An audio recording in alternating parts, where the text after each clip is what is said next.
Okay, Crispin, now you can start streaming. Yeah, it is on now. I'll make it able to post.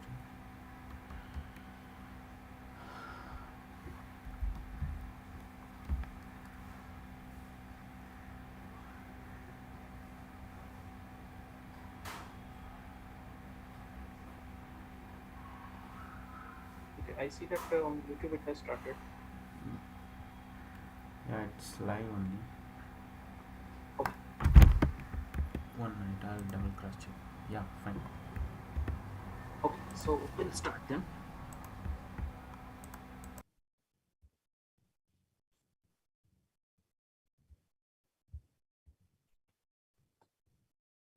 Okay, good evening, everyone. I am Virendra, and on behalf of Public Outreach and Education Committee of Astronomical Society of India, I welcome you to the next talk in our Ask an Astronomer series. We have been continuing this series for quite some time, and we bring astronomers, Indian astronomers, and they talk about their area of research in less technical language or simpler language about the research that they have been doing. So for this talk, I have Dr. Shriharsh Tendulkar from TIFR and NCRA with me. Welcome, Shriharsh. And he'll be talking about fast radio bursts. And the title of his talk is Radio Flashes from the Other Side of the Universe. Now, before I invite him to give the talk, I'll give a brief introduction about Dr. Tendulkar. So at present, he's a reader at the Department of Astronomy and Astrophysics at TIFR, Mumbai, and NCRA in Pune. Uh, Shreyas did his BTech in Engineering Physics in 2008 from IIT Bombay. And then he joined Caltech in USA. He did his master's in astrophysics in 2010, and then he did his PhD in astrophysics in 2013. After his PhD, he did a couple of postdoctoral stints, during which he worked with the New Star team on compact objects and X-ray binaries from 2013 to 2015. And in 2015, he joined the newly formed McGill Space Institute in McGill University with a fellowship to work on construction of chime for detecting fast radio bursts and studying magnetars. His primary areas of research are origins and population of fast radio bursts, accretion physics of compact neutron star binaries, evolution of low mass X-ray binaries and millicentennial pulsars, relation between different families of neutron star, magnetars, high magnetic field pulsars, and X-rays, and pulsars and X-ray dim isolated neutron stars, and high time resolution astrophysics and instrumentation in optical, X-ray, and radio. So with this brief introduction, I welcome Shriharsh and request him to deliver today's talk. The question and answers will be taken at the end of the talk. Shriharsh, please. Yeah, all right. Thank you, Virendra, for the kind introduction and for organizing this talk. It's really a great pleasure to be here.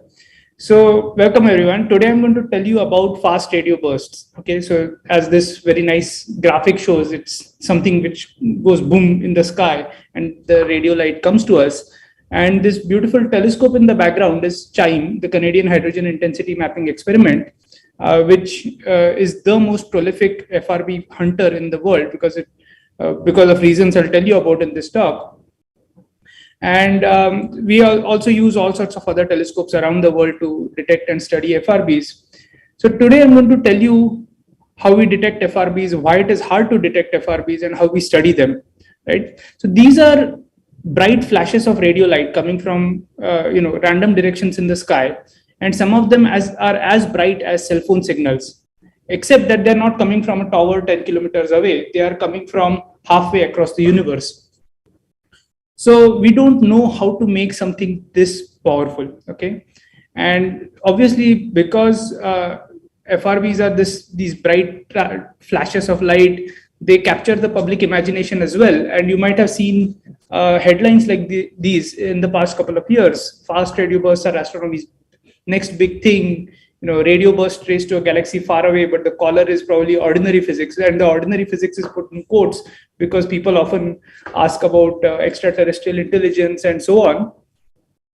And I think my favorite headline is "Fast radio bursts quickly create confusion," which sort of sums up the status of our field right now, because we have been studying them only for a decade or so, and every fast radio burst is different in its own way. Every time we find a new fast radio burst or find something special, it's completely different from what we had before, and it changes our entire paradigm of what we think FRBs are. So we don't know how they are formed. We don't know what sort of objects are creating these bursts. Okay, we have good ideas, but we are not sure yet. We don't know whether there are single types of objects or there are multiple types of objects which create these bursts, and we don't know how they are related to other bursts of which we see in X-rays and optical and so on. So let's talk about this. So imagine, if you will, your eyes are sensitive to radio waves, and you look up at the sky. So this ellipse is basically the entire sky, and you see flashes of light from random directions. And they last for only 1,000th of a second, that's 1 millisecond. And in that 1 millisecond, they are emitting 10 billion times more energy than the sun. And these are not rare, okay? There are 1,000 bursts every day like this in the entire sky. So today, the rest of the talk is going to be about what we know about these kinds of bursts, okay? So let's start with the basics. How do we see with radio waves? What do I mean when I say these are flashes of radio waves coming from different directions? How do we search for those? So as you all might have studied, radio waves are a form of light. So radio waves, microwaves, infrared light, visible light, ultraviolet, X-rays, gamma rays, these are all different forms of light. The only difference between them are their wavelengths, or equivalently, the frequency at which the wave oscillates. Right? Radio waves oscillate at lower frequencies, gamma rays oscillate at very high frequencies, and consequently, radio waves have longer wavelengths and gamma rays have very short wavelengths. So different frequencies, you can think of as if you're tuning the radio in your car for different radio stations. So you can have 91.1 Radio Mirchi and then 104.5 Akashvani and so on, right? So different frequencies in radio you can think of as different radio stations, but in reality they actually correspond to different colors. So when we see light with our eyes, blue is at a higher frequency, red is at a lower frequency, right? Ultraviolet light has a higher frequency than even blue, so that's why it's ultraviolet, and infrared light is at a lower frequency than red, so that's why it's infrared, right? And this is all light. They are all different manifestations of light. So you can reflect, focus, and measure the brightness of radio waves just the same way you can do for a visible light, right? So you have you have seen ray diagrams of telescopes in visible light. So you have light coming from a celestial body. You put in a convex lens. It focuses the light to a point, and there you can either put an eyepiece so that you look through it with your eye, or you can put a camera and then get an image of the sky. Similarly, you can have a reflector, and your light comes on to a curved concave primary mirror, and then it goes on to a secondary mirror, and it goes to the eyepiece or a camera, whatever, right? So this works very nicely, and you can do pretty much the same thing with radio. Except that because radio wavelengths are much longer, your telescopes also have to be fairly large. Okay, so this is the 64-meter Parkes radio telescope in Australia. And you can see how large this is if you look at the small car which is parked underneath. So the structure of the telescope, the building itself is 3 floors high, and then there is this huge telescope above it. And what happens is that light comes onto the surface of this telescope, this huge curved surface. It reflects and it focuses into this large cabin in the center. And that cabin has electronics and what is called a feed or an antenna, which measures the power in radio. Okay, so this is like a single pixel camera. So it is all that this telescope is doing is that it is pointing at a particular location in the sky and saying how much power or how much brightness is there in the light coming from that direction. Okay, Now we are all used to having cameras in our phones which have many megapixels of light sensitive devices. So what it does is what your camera is doing is that it is telling you the brightness in each pixel, right? And 1 megapixel means a million pixels. So this is a single pixel camera, and you might think this is extremely primitive, but we have done extremely beautiful discoveries of pulsars, neutron stars, hydrogen gas in the universe with telescopes like these. Okay, so don't underestimate the power of telescopes with a single pixel camera. So if you wanted to make an image of the sky with this kind of a telescope, you would basically have to point the telescope to different directions and make a scan of it. So you scan the brightness in one direction, then another direction, and so on, till you make a very rough map of the sky.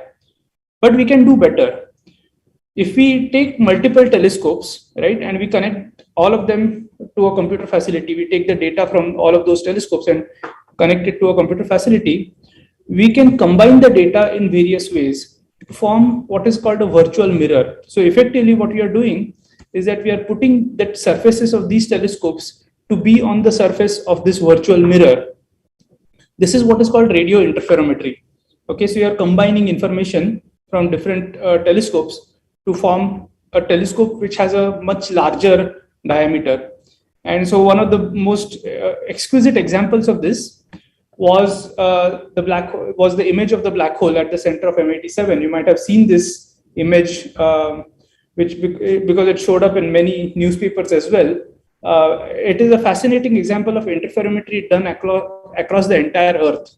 This is the whole Earth telescope. So they have telescopes in all different places in the world, and they all work together as a single telescope to make an image of the black hole at the center of this M87 galaxy. Now, we don't regularly use telescopes across the entire Earth, but we do use interferometry a whole lot in our regular observations. So this is the Giant Meter Wave Radio Telescope, the GMRT, which is near Pune. And each dish of GMRT is 45 meters in size. So the diameter of this dish is still huge. It's 45 meters. And there are 30 such dishes spread across a region of 30 kilometers in between Pune and Nashik. Right? And we use data from all of these telescopes together and we combine them to form an image of the radio sky. The GMRT is the largest and most sensitive radio telescope at low frequencies in the world.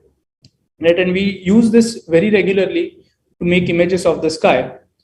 So you can make an image something like this. Okay, this is the radio sky, and this down here this is sort of a morphed image because the background sky is in the radio, but at the bottom you can see the Green Bank telescopes, which is an optical. So this is just digitally composed together. But this is what you would see if your eyes were sensitive to both optical and radio, let's say. So there are a lot of these point-like objects, and there are these large shells. Now, these point-like objects you might think are stars, but they're not actually stars. Actual stars emit very little light in the radio. They're all bright and visible light, but they don't emit light in radio at all. Almost no light, right? These point-like objects are actually black holes at the centers of other galaxies. These are what are called quasars, right? Or AGN, active galactic nuclei. And the shells which you are seeing here, which are circled in red, those are supernova remnants. See, these are remnants of stars which have exploded after the end of their lives. In the centers of these, you might find neutron stars and pulsars, which we'll talk about a little bit later. And if you stare at these long enough, stare at the sky long enough, you can start seeing flashes of radio light, which is what happened to us back in 1967. We started seeing flashes of radio light, which were coming again and again, right? And what goes bleep in the sky? It turned out in 1967, this student, Jocelyn Bell Burnell, she was studying data from a new telescope which was looking at light looking at the intensity of light at very, very short intervals. And she found these bright bursts which are coming at very regular intervals, right? And the first thought was, oh, maybe it is something related to aliens. But eventually it turned out that these are actually just stars which are rotating. So now we know that these are called pulsars. They're pulsating stars and they're dense cores of dead stars. This is neutron stars, where you have the mass of the sun, which is compressed into a ball which is about 10 kilometers in size, so about the size of Mumbai, and it's spinning very fast. Now, the nice thing about these pulsars is that sometimes they have beams of radiation coming out from their magnetic poles, and if the geometry is just right, then the beam can go over you. So we are seeing from Earth, and then the beam can go across your line of sight every time the pulsar rotates. And so when that happens, you can get a bright flash. So the animation below is showing you this sort of a lighthouse effect, right? When the beam comes towards you, you can see the intensity plot at the bottom. It will certainly rise and fall, and that lasts for a few milliseconds. That's nice. So some of these pulsars are rotating reasonably slowly, once a second or so. And so if you convert the radio light to audio, it will sound something like this. You see this dip. That's the pulsar rotating. This is a ball which is 10 kilometers in size, and it's rotating at this speed, right? It's fast. But then there are others which are rotating even faster. There are yet others which are rotating 700 times a second. Okay, so that's faster than a F1 engine or a kitchen blender. Okay, and this is the mass of the sun rotating. So you can imagine how much rotational kinetic energy it has. So we know pulsars since 1967, and pulsars repeat regularly. We know about 3,000 pulsars, and all of these pulsars are in our own galaxy, which is about 10,000 light years in size. Okay, we cannot see pulsars which are further outside than that because they're not really bright. We can only see pulsars within our own galaxy. Now, why am I telling you all of this? I'm telling you all of this because this is the back 1,000 light years inside across the sky. Okay? And on the right, cannot see pulsars. We have different types of FRBs which are just plotted in the dynamic spectra. We have also discovered more than 24 repeating FRBs. So you can see a bunch of FRBs which we have shown, which actually are repeaters of the same source, right? We also have had a bunch of really special FRBs. So the one on the left is a galactic FRB. Okay, so this is a source which burst in our own galaxy itself, and it is the brightest radio burst we have ever observed in the sky. So this was far, far brighter than anything else we have ever seen. And because it was coming from so nearby, we were able to see X-ray bursts which are aligned with the radio burst. So this is the first time we have had an X-ray burst and a FRB which is aligned together. There are also these repeaters, two of them, which are periodic, which show periodic activity. So one of them, for example, has a period of 16 and 16.35 days. So every 16 days, there is a window of about 3 to 4 days where the bursts come, and then after that there is nothing for about 11 days. Then again for 3 to 4 days there might be some bursts, and then 11 to 12 days no bursts, and so on, right? The other one, which is in fact the first repeater which we have found, has a period of 155 days. So it is active for about a month, then there is nothing for 120 days, then again it will be active for about a month, and so on. We don't know when the bursts will come, but we know there is some window when the bursts come. How that happens, we don't really have a good idea. Very recently, we discovered this, what is called a heartbeat FRB, which shows a lot of sharp structures right within the FRB. Why this sort of periodic structure arises, we again don't know, right? These are really special FRBs which we are trying to make sense of with different telescopes around the world. But let me come back to the Lorimer burst. So I mentioned that we knew that this was coming from approximately 3 billion light years away. So how did we know the distance? So the clue for that distance is from something called dispersion. Okay, so yeah.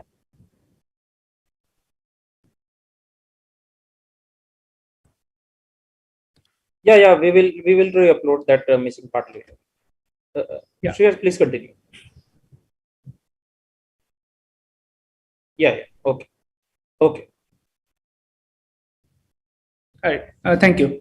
Okay, so the reason we know about the distance, we can estimate the distance, is because of dispersion. So dispersion is basically the idea that light of different frequencies will travel at different speeds. Okay, in vacuum, obviously all light travels at the same speed. But if you have some material, then the speed of light can vary with frequency. So if you have a prism or even a droplet of water, for example, when you pass white light through it, blue light travels slower than red in glass, and that's why you get this entire rainbow of colors, right?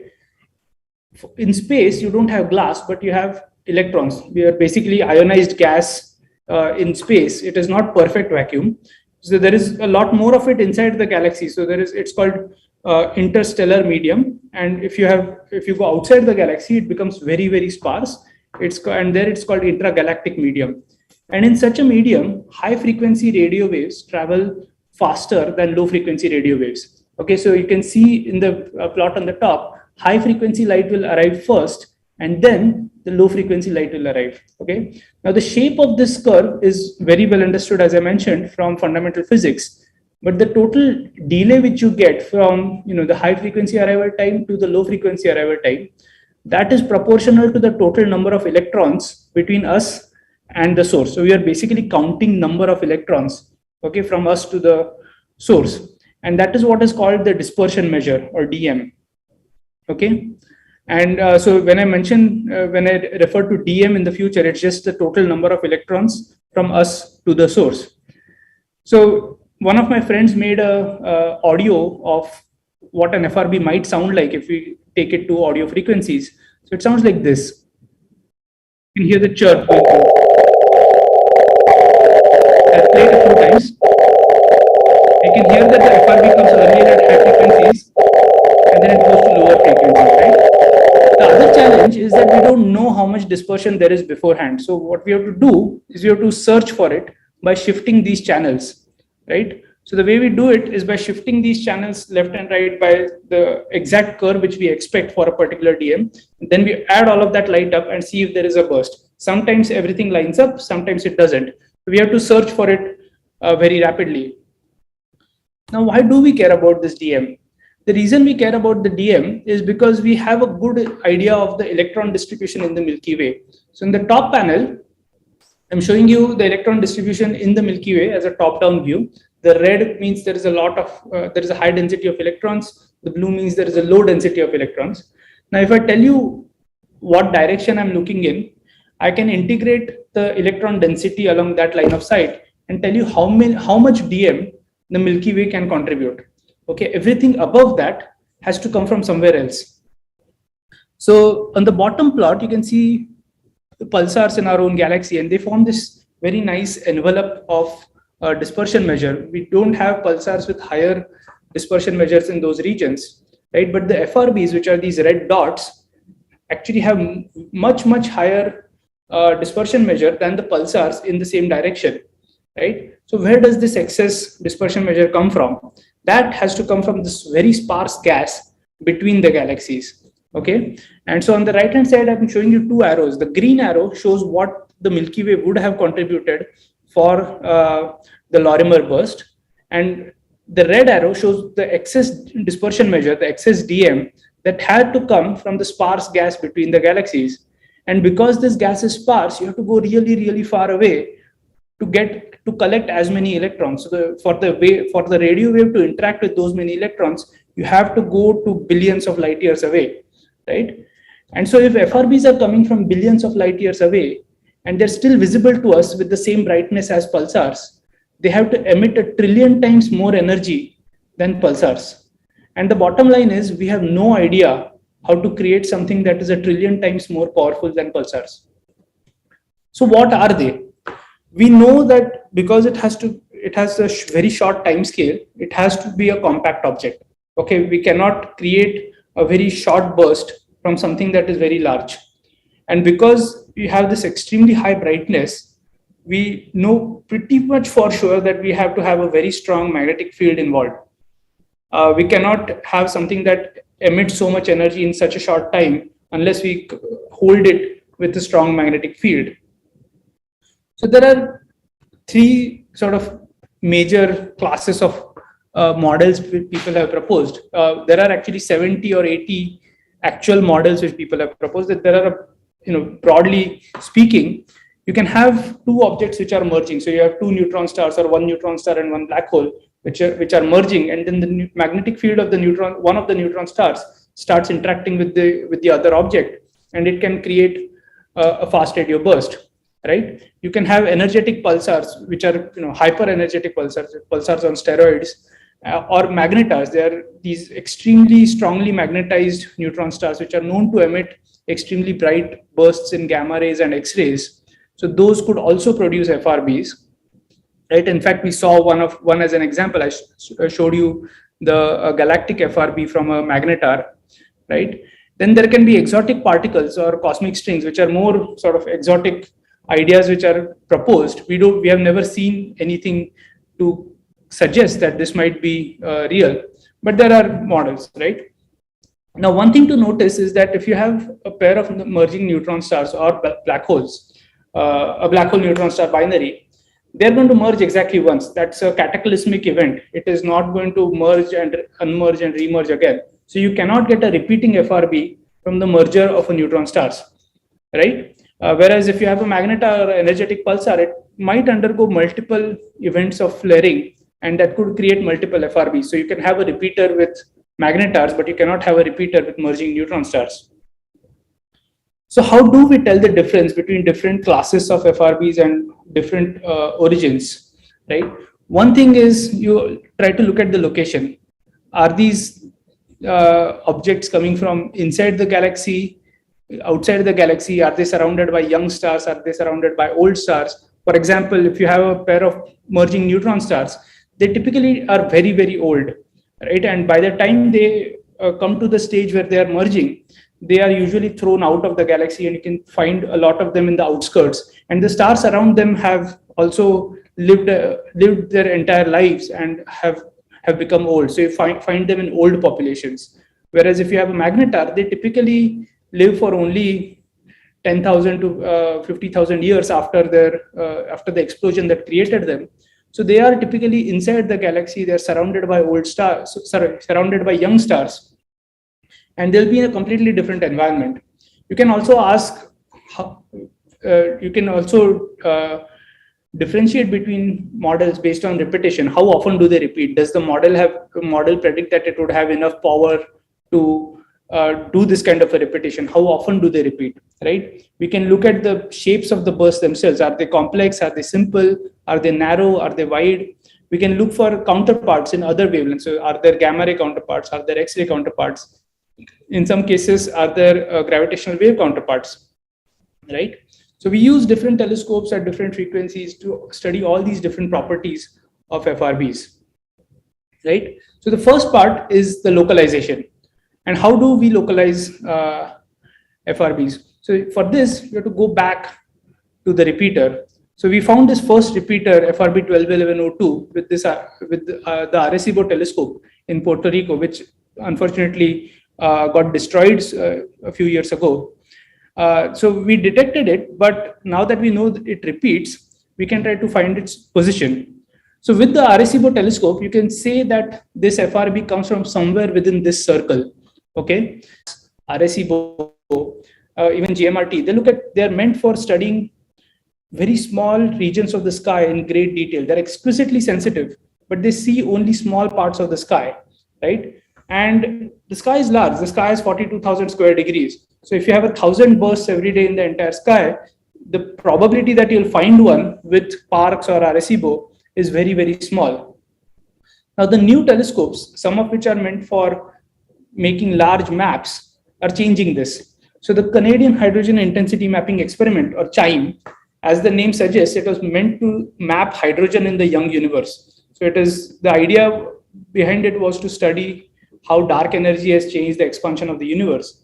Now, what we can also do is to find FRBs, because the field of view of CHIME is far, far larger than those of past telescopes. So you can see here, there are some plotted the approximate fields of views of some of the newer telescopes like ASCAP, Aperitif, Utmost. And CHIME FRB, you can see, has by far the largest field of view. In fact, these rectangles actually go way past the top of the screen. So let me tell you a little bit about CHIME FRB and how we constructed it and the challenges in discovering FRBs. So this is the CHIME FRB team standing in front of our telescope. This was during the design review.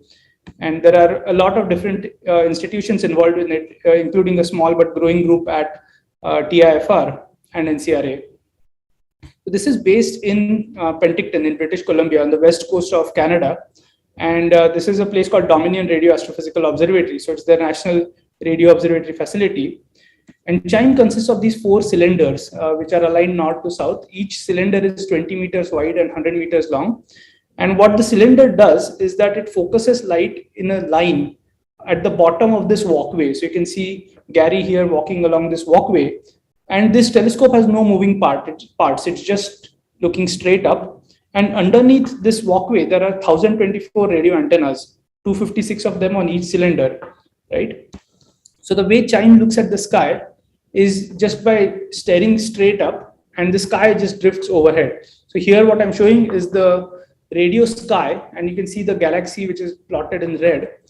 It is rotating over CHIME. So if you have a single antenna, it's going to see a whole patch of the sky, which is about 3 degrees wide in the east-west direction and 120 degrees long in the north-south direction.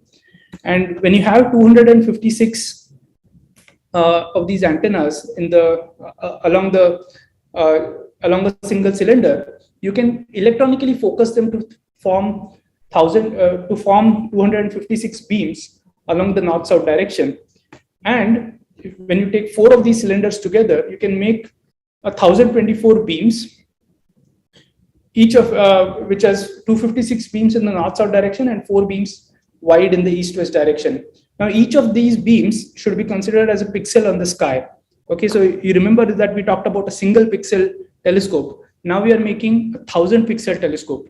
Okay, that doesn't sound a lot, but it is a huge amount of data, right? So CHIME actually has supercomputers right on the site where we do 3 kinds of experiments. One is CHIME cosmology, where we get about 210 terabytes of data per day, and we compress it to about 1 terabyte of data per day. Then there's CHIME pulsar, which generates about 670 gigabytes of data per day. And then there is CHIME FRB, which uses data from this 1024 stationary beams, and it comes out to about 1.5 petabytes of data every day, right? Now I've highlighted it in red because that's a huge amount of data. Now, we need a massive data pipeline to search all of this data in real time because we cannot store it. We can't store all this data. So we have to continuously keep searching it, find the FRB, store only that much data, and throw the rest of it away. Okay, so that's what we need to do. But before we do that, we have to build the telescope. So this is a video of the construction of CHIME itself.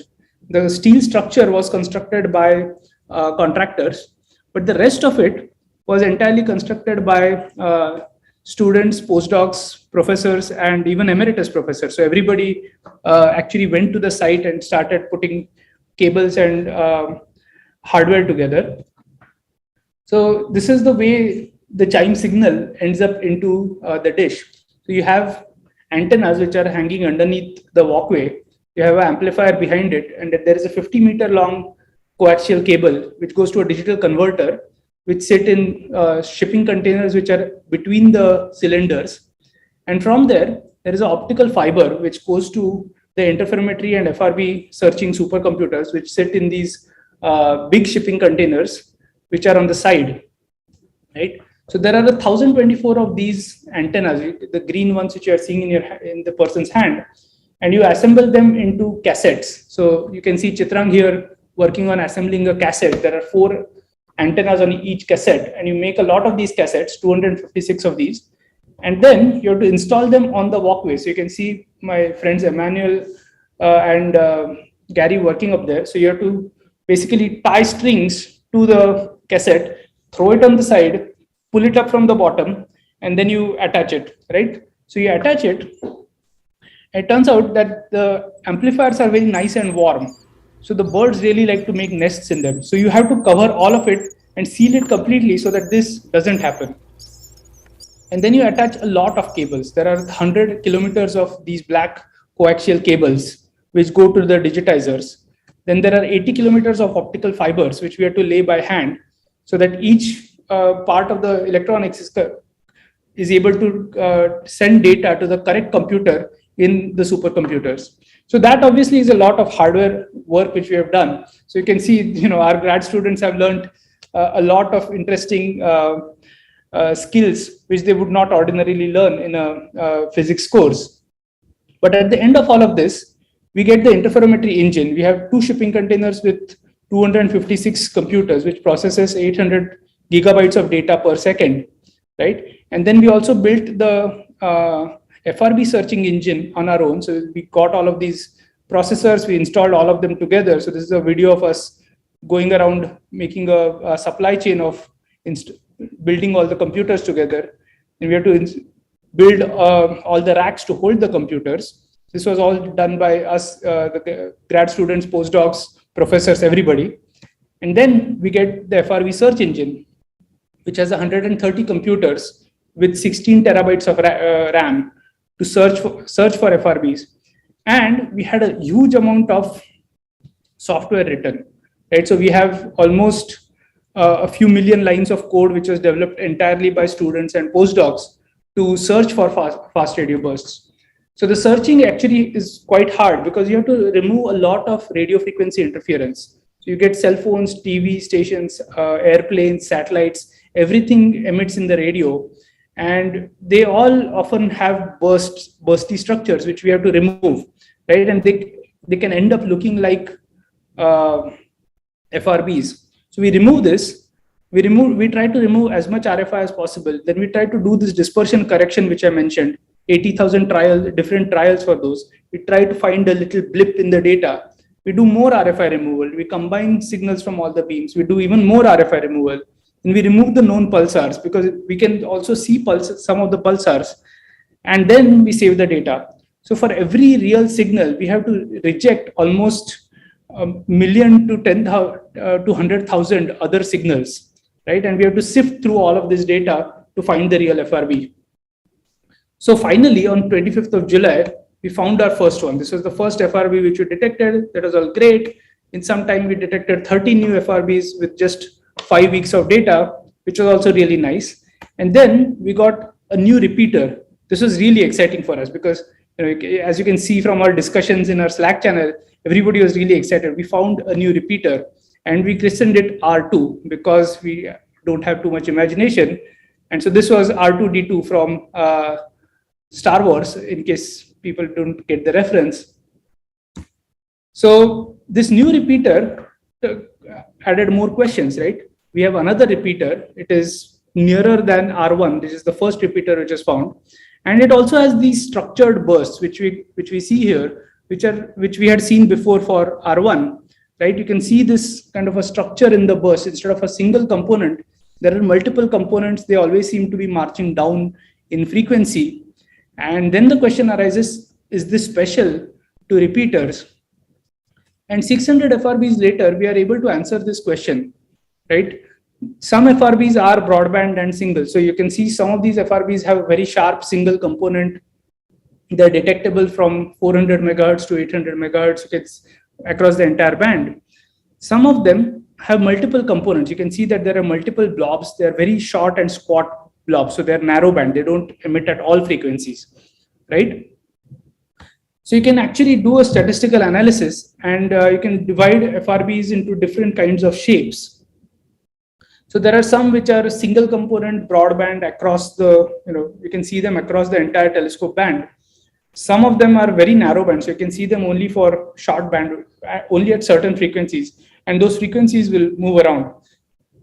And then there are these special types of downward drifting bursts, which we don't know too much about. Excuse me.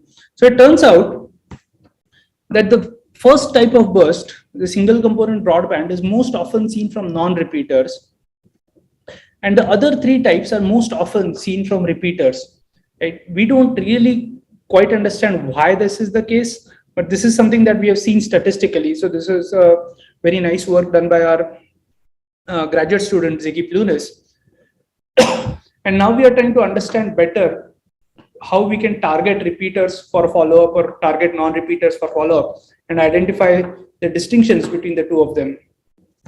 We also now have this X-ray follow-up which is going on. So now whenever we detect a fast radio burst, we can quickly send out a signal across the internet to whoever is listening, saying that we have discovered a fast radio burst in this position in the sky with this brightness and so on. And what that does is that it allows other telescopes to rapidly observe the same location on the sky. Why is that important? Because if FRBs have X-ray afterglows or some other counterparts, you would like to find them. And if they fade away very soon, then we won't discover them. So right now, there are a bunch of optical telescopes on the ground which do this. There is this X-ray mission called SWIFT, which is a very small X-ray satellite, which very quickly can slew to different positions on the sky. And that has slewed in about 20 to 30 minutes to different FRB positions whenever we find FRBs. So what's next?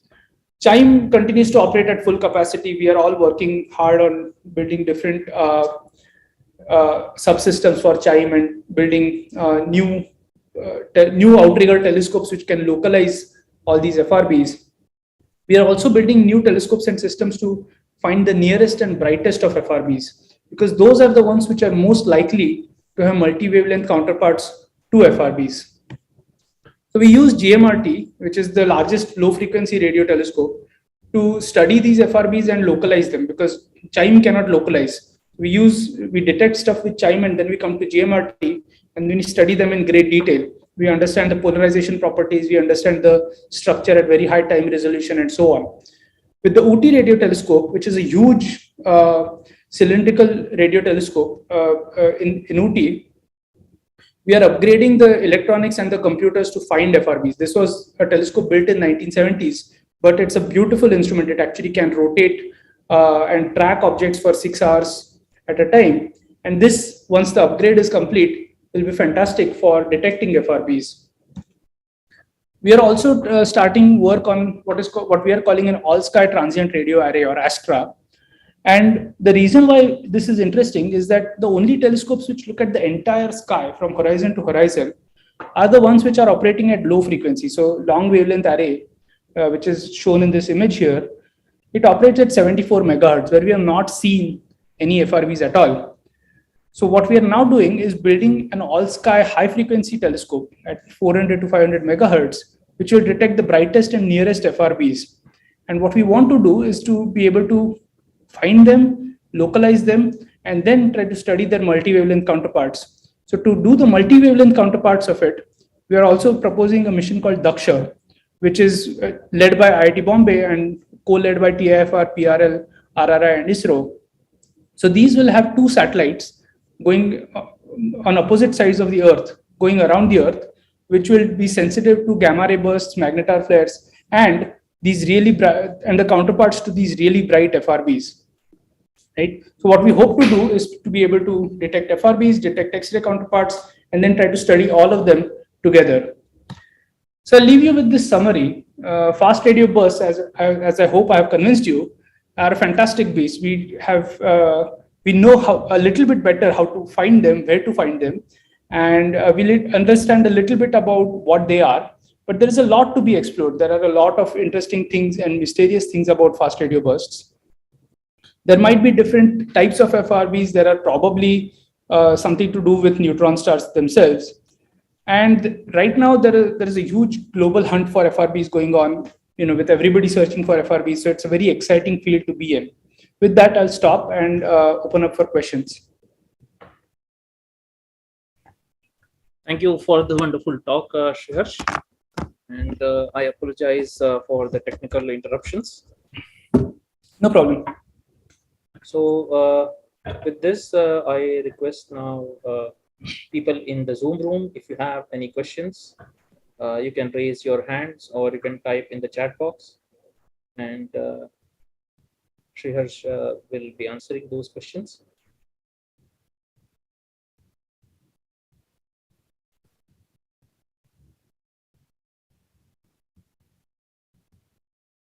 I don't see any question yet. So in the meantime, probably I'll ask a couple of them. Shriharsh, based on the characteristic of these bursts, you suggested that, I mean, the people working in this field, they think that these are likely compact objects or merging neutron stars, black holes, or magnetars, or even something more exotic. So, could it be the initial image of the radio sky that you showed? You told that these star-like objects are quasars, okay, which are basically supermassive black holes in the center of active galaxies. So, could it be something related to a supermassive black hole eating up a lot of matter at some regular intervals? Yeah, so there are, I mean, people thought about this, but the timescales at which matter goes into supermassive black holes is much larger because there are these tidal disruption events, for example, which are seen in optical and X-rays, where a star will go close to a supermassive black hole and then it gets completely ripped apart. Right. Or there are jets which come out from AGN which show a lot of variability. But those variability timescales are typically many hours to many days instead of milliseconds. So it's really hard to make something vary at millisecond timescales around a supermassive black hole because it's so large. Right. Okay, we have one question by Harsh. Harsh, would you like to ask it yourself, or should I read it from the chat? I don't see a hand raised. Okay, I will read it. What are the possibilities for a black hole emitting FRBs? Yeah, so we don't expect black holes to be emitting FRBs directly. There are models where black hole neutron star binaries could be creating FRBs, but black holes on their own don't really do much in terms of emitting radiation. There are black holes which are seen in X-rays, for example, because of the gas accreting around them. But that's only the heated gas, and the timescales for that kind of a emission process is very long. So we don't expect black holes to be emitting FRBs, but black hole binaries with neutron stars certainly. Right. Any other question from the participants?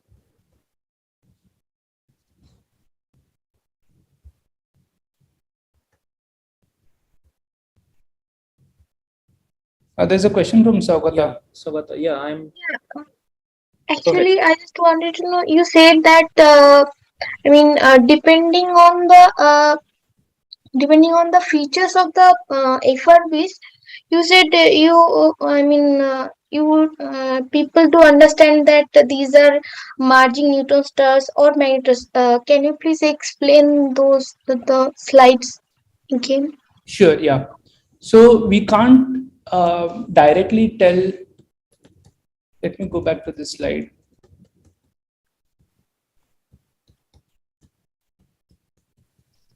We can't directly tell whether these are merging neutron stars or magnetars just based on the shape. The shape of the bursts, the shape of the burst, the frequencies at which they are emitted, and the multi-wavelength counterparts which are emitted can be clues to us figuring out whether these bursts are coming from neutron stars or magnetars. Merging neutron stars or magnetars. So one example is when we detected this burst from a galactic magnetar, we knew beforehand that there was X-ray activity going on from that magnetar. So we had identified the magnetar before. We got a radio burst from the same direction and a X-ray burst. So putting all of this information together, we know that this burst is coming from that magnetar, and this particular kind of activity happened which created the fast radio burst. For merging neutron stars or something, when the merger happens, it also emits a burst of gravitational waves, and in certain directions it can emit gamma ray bursts as well. So if you detect a fast radio burst and a gravitational wave event from LIGO, or a fast radio burst and a gamma ray burst together, we would know that, okay, this is coming from something associated with a pair of merging neutron stars. Now, we have been searching for those kinds of associations. We have tried to search for coincident FRBs and GRBs, so fast radio bursts and gamma ray bursts, which come at the same time from the same direction. But we have not found any of those yet. We expect that they're very rare. Most fast radio bursts probably would not be coming from merging neutron stars. Does that answer your question? Yes. Thank you. Related to this only, there is another interesting question that is there any similarity between a gamma ray burst and fast radio bursts? Yeah, so there are similarities between short gamma ray bursts and fast radio bursts. So there are two types of gamma ray bursts. There's a short gamma ray burst and a long gamma ray burst. The short gamma ray bursts have timescales of hundreds of milliseconds or so, and they are thought to come from mergers of neutron stars. So when you have a binary neutron star merger, at the time of merger, a jet can be ejected along the perpendicular to the orbital plane, and then if you're seeing the jet from its axis, then you can get a very bright gamma ray burst. Now, what is expected is that you might also get a fast radio burst at the same time from the same object. So it is possible that we can have gamma ray burst and fast radio burst from the same object. We have not found such a thing yet. Long gamma ray bursts, on the other hand, they come from collapses of extremely massive stars. So you have these superluminous supernovae, and you have when the explosion happens, there can also be a jet which is generated by the magnetar, which is inside the proto-neutron star, which is inside the supernova. And that jet coming out, if it is aligned correctly with us, can create these long gamma ray bursts, which last from few seconds to thousands of seconds. So those are quite different from fast radio bursts, and we don't expect that fast radio bursts will have much to do with long gamma ray bursts. But can such a pulsar, which is created during a long gamma ray burst, is it possible that in future it could be a energetic magnetar and can produce an FRB?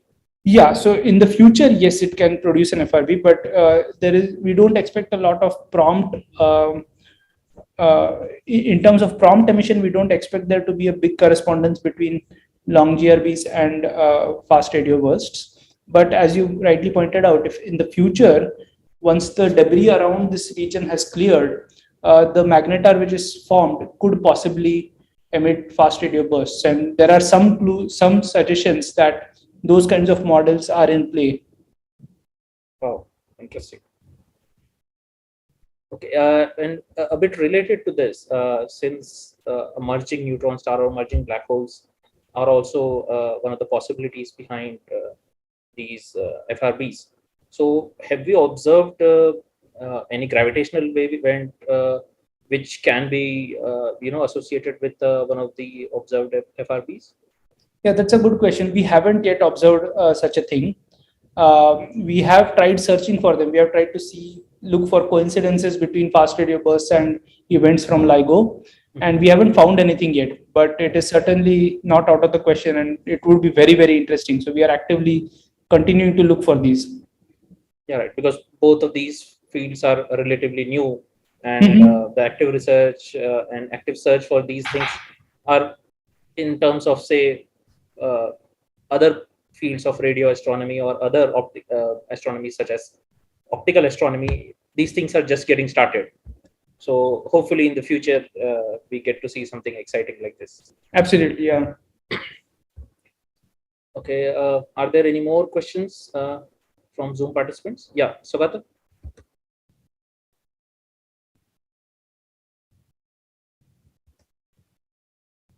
Yeah, could you unmute yourself? I'm clicking on ask. Sorry. So I just wanted to know, I mean, you said that lot of FRBs are discovered. So, I mean, what are the percentage that, what are the numbers of magnetars or exotic particle cosmic streams? So, I mean, what percentage they have, so.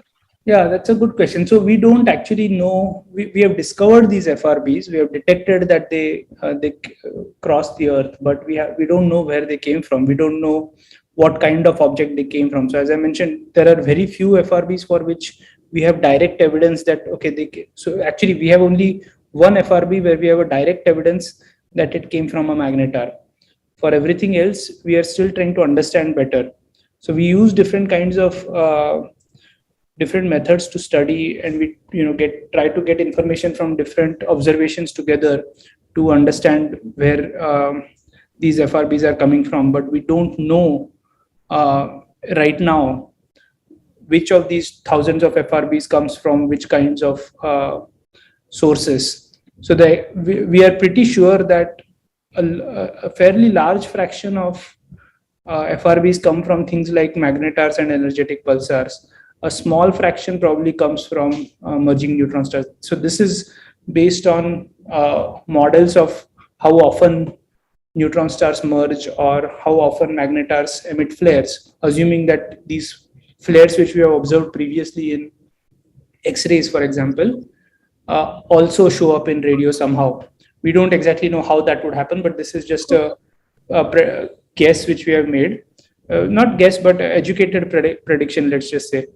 For the exotic particles and cosmic strings, these are very, very hypothetical theories. They're not very concrete. Okay, so those, for example, we wouldn't believe unless we have very, very strong evidence. Okay, if there are more questions, I would request that you type them in the chat box. In the meantime, we'll take some questions on YouTube. Yeah, so one is a related question. So there was a question about GRBs and FRBs being from the same source. So you have sort of touched upon that already. So we'll go to the second question. For persistent flux sources like AGN, how do we observe the FRB signals? Yeah, so firstly, we have a lot of persistent radio sources in the entire sky. I mean, most of them are AGN, but there are also other persistent sources like magnetar, wind nebulas, and so on. And we are basically looking at differences in the brightness as a function of time. So we basically look for a change in brightness. So even if there is a persistent radio source, we can still see a burst which comes above it, right? So we'll look for a sudden increase in the brightness and sudden decrease. But that said, we don't really expect, as I mentioned before, we don't expect fast radio bursts to come from AGN. So in fact, if we found a fast radio burst which came from what we know previously to be an AGN from other data, that would be very interesting.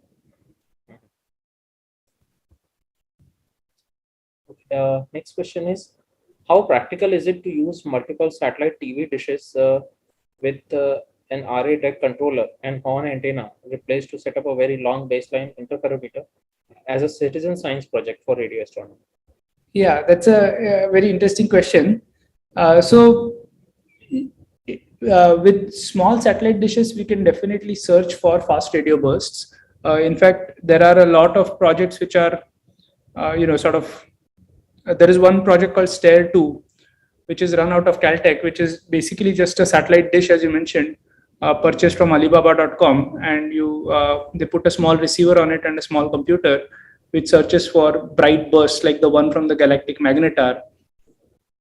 And they have been successful at detecting, you'll get one bright FRB every few years, which is sufficiently bright that it can get detected in such a small telescope. But that FRB would be extremely important, right? And the problem, of course, is that this Caltech dish, the STARE-2 project, is only in one side of the Earth. What if a burst like this happens on the other side of the Earth, right? That we wouldn't see it. So it is important to have such small setups across the world. Now, about doing interferometry with it, that part becomes a bit challenging, because to do interferometry, you need a lot more precision and a lot more stable system than just to detect the burst. To detect the burst is comparatively easy. To do interferometry with it, you need a very stable clock, firstly, which is typically done with a hydrogen maser, and those are extremely expensive. And you also don't have any bright calibrators. So the other problem is, to do interferometry, you have to calibrate the telescope, and to find calibrators on the sky, the telescope has to have a certain minimum sensitivity, and the small dishes won't have those kinds of sensitivity. So it is a very interesting thing to do for detecting the fast radio bursts, but we can't do interferometry with it.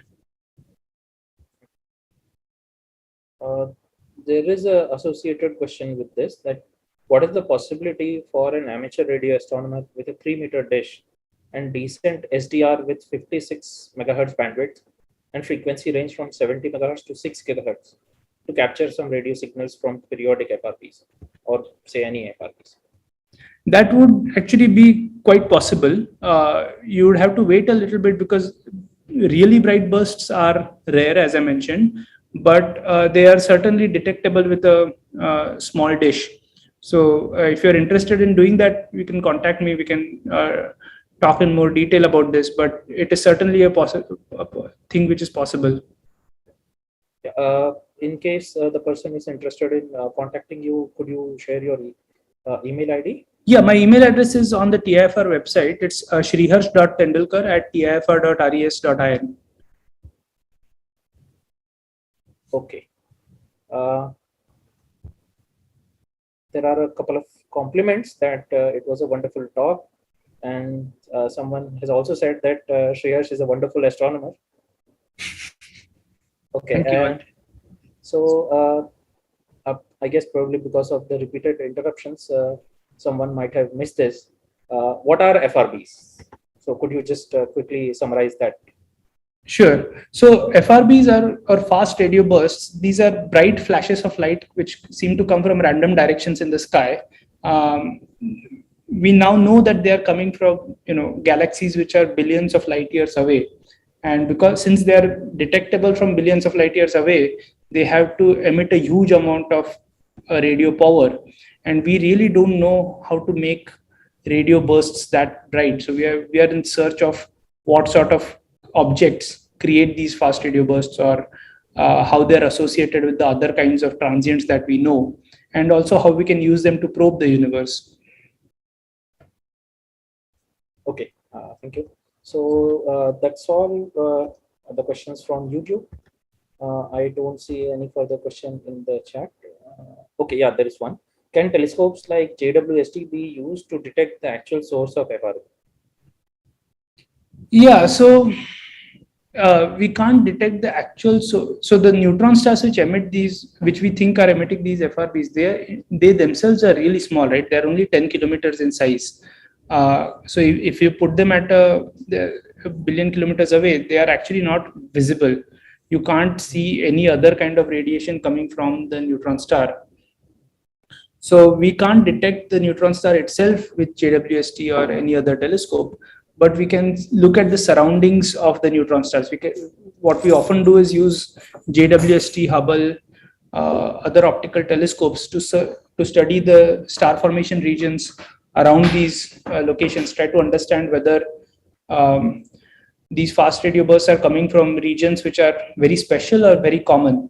Right? Is there something special about this region that it generated an object which could create an FRB, or is it something that is just regular?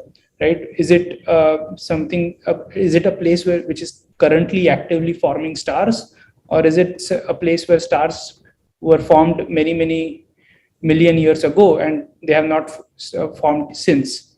Right? So we use JWST to study things like that, but we can't actually observe the neutron star itself, if that's what you mean.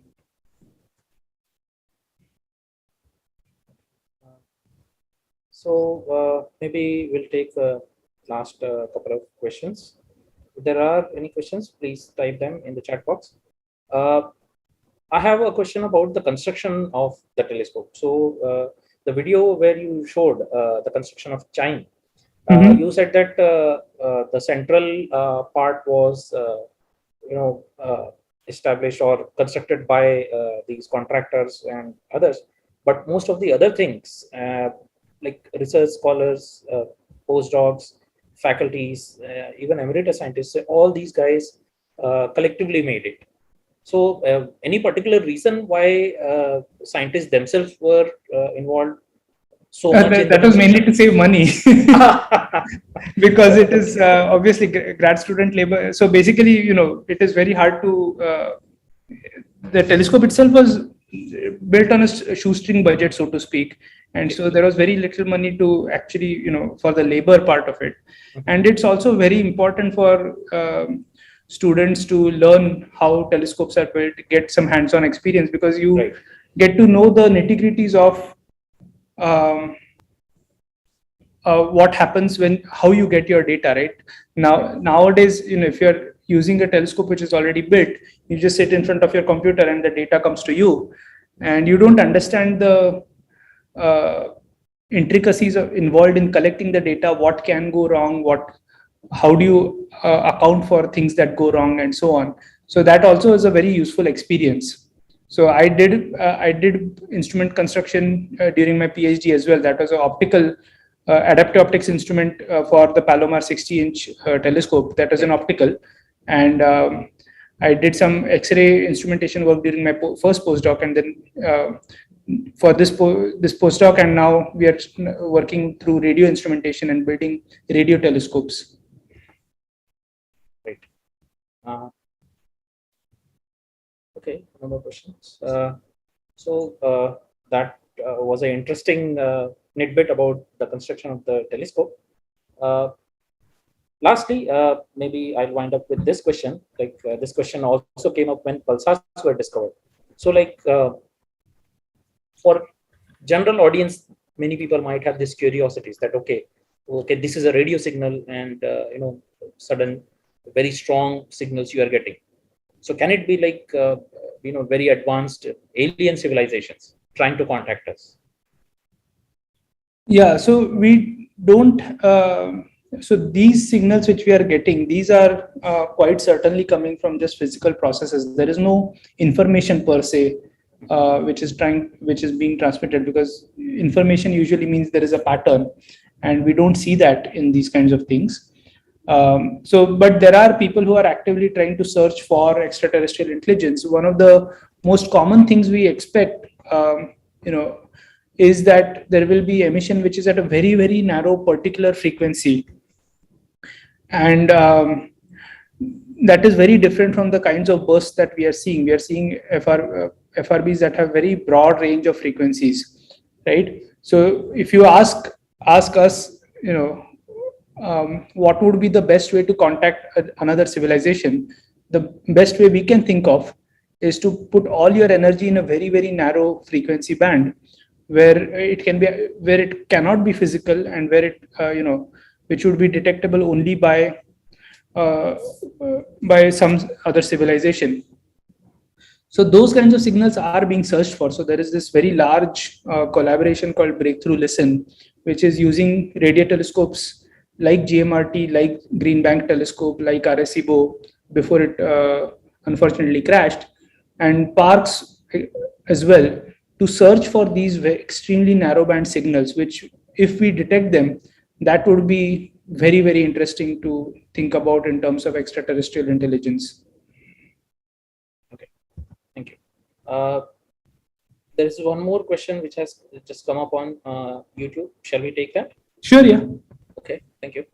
So for missions like Daksha, which aim to localize sources, can single FRB source, which we know was a magnetar, can we localize it in radio or X-ray?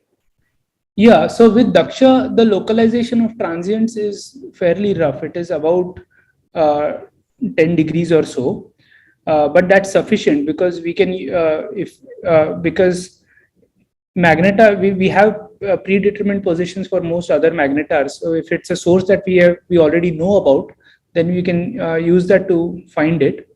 And there are also other telescopes. If it's something is very bright in Daksha, it is also going to be detectable by other telescopes, then we can triangulate the position on the sky and get much better localization. From Daksha itself, if we use the triangulation between two telescopes, then we can do better than 10 degrees. But each individual telescope can only localize to about 10 degrees.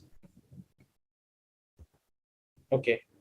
So, what is the estimated time frame or like when it be launched, or is there any time frame involved? Yeah, so there is, yeah, I can't speak for a particular time frame, but the idea is that we could be ready to launch within 2 years after, we go into project mode.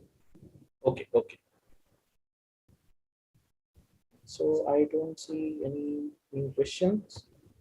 So I think with this we can come to the end of this session. And so before we end, I again thank Shriharsh for agreeing to give this talk and find time from his hectic schedules and give such a wonderful talk and overview of FRBs. He talked about their discoveries, their other characteristics like power, distances, energies. He also talked about what these objects can be, like they can be compact objects such as neutron stars, black holes, emerging neutron stars, or emerging black holes, or they can be very strong magnetic field.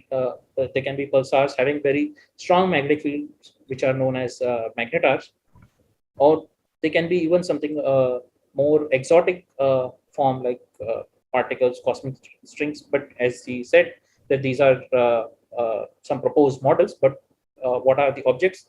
At present, we don't know for sure. In fact, only one source has been identified in case of an FRB, which was a magnetar. He also spoke about how these signals are interpreted in terms of their location within our own galaxy or outside of those galaxies. He said that the repeating ones could be probably from our own galaxies. And he also spoke about the possibility of FRBs being counterparts of gravitational wave events, being counterparts of gamma ray burst kind of events. But we'll see, because this is a sort of upcoming field, and we hope to know about these in the future as the field develops. So with this, we come to this end of the session, and I'll just end the stream from YouTube. Let me just